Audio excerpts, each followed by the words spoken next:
السلام عليكم ورحمة الله وبركاته. صباح الخير من اسكندرية. النهارده يا جماعة من محطة سيدي جابر الشيخ، قلنا نبص عليها بصة كده قبل ما تتهد وتتزال خالص. اللي سامعينه إن في إزالة أو إلغاء لمحطة سيدي جابر الشيخ ومحطة كليوباترا الحمامات ومحطة كليوباترا الصغيرة من مسار الترام خالص، يعني الحتة اللي ما بين سبورتنج وسيدي جابر الشيخ دي هتتلغى خالص، ويحتفلوا بس بالحتة اللي ما بين سبورتنج وسيدي جابر المحطة.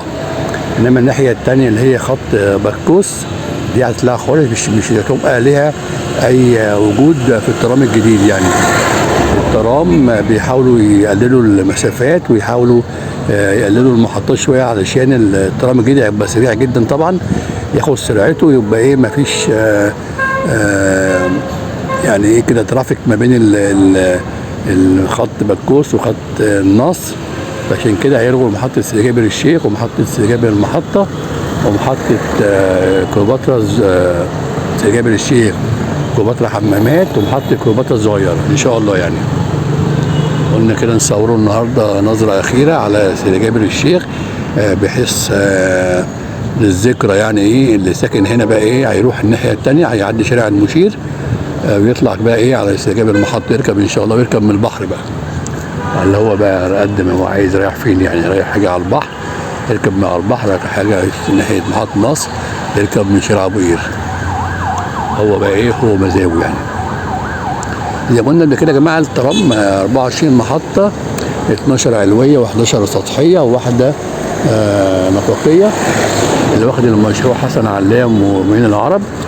حسن علام واخد من سيدي جابر لحد محطة الرمل، ومن العرب واخدة من فاكتوريا لحد مصطفى كامل إن شاء الله. يعني الترام وقفت من أول 4 إن شاء الله على 4/28 ممكن نركب الترام الجديد. القطر برضه هو فاضل له سنة بالظبط.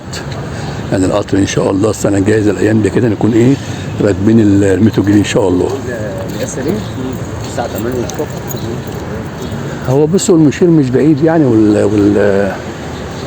والقطر مش بعيد والمترو مش بعيد، يعني الحته كلها صغيره هنا مش بعيده يعني.